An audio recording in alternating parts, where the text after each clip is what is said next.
Adam Michael Cox. Adam is a clinical hypnotherapist. He specializes in addictions. I believe you've treated people who come to you and say they're addicted to social media, Adam. How much time do these people spend on social media that they need help? For some people, it's a lot of time, and it's not just the amount of time on social media, it's the frequency at which they check all different types of platforms, from Instagram to Facebook to Twitter, and that can interrupt their ability to concentrate, interrupt their ability to sleep, and actually massively affect their personal relationships as well. Yeah, in terms of personal relationships, how much do you think social media has changed human interaction? Are parents who tell their teenage kids, stop using the phone and talk to me, otherwise you'll forget how to actually communicate with other human beings? How much is that true? I think it's become the native way at which young people communicate with each other.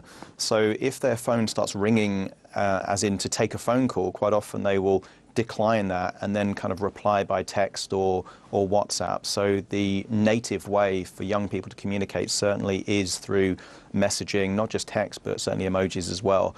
So I would agree with the concerns of parents that actually the art of communicating verbally is becoming a bit of a lost art.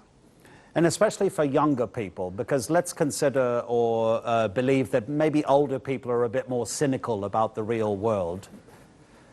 Younger people, in their pursuit of likes and ticks and thumbs up and talking to each other and saying, look, I've got 25 likes, so that means I'm more important than you are because you've only got 5. Are people really literally judging their self-worth by the amount of likes they get from people they're never, ever going to meet with?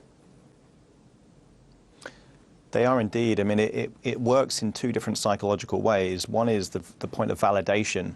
So if other people, other than yourself, agree with a sentiment or a picture, then somehow it has more credibility than if you just believe it yourself.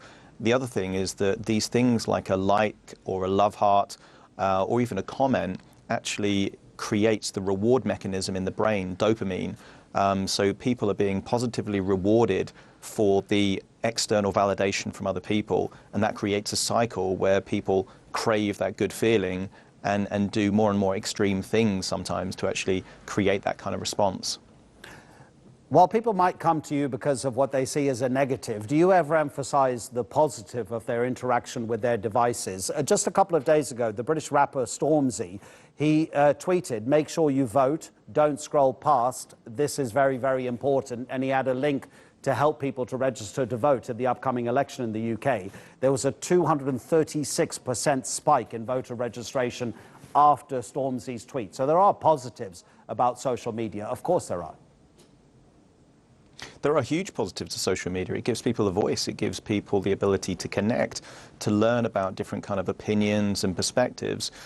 It's really only a problem if it is used to really determine how people feel about themselves, you know, and as humans we naturally compare ourselves to other people, but when you consistently compare yourself with other people without appreciating that social media is a censored, deliberate perspective, almost like a forced perception of how people are, that can actually create feelings of negative self-worth. So of course there are positives.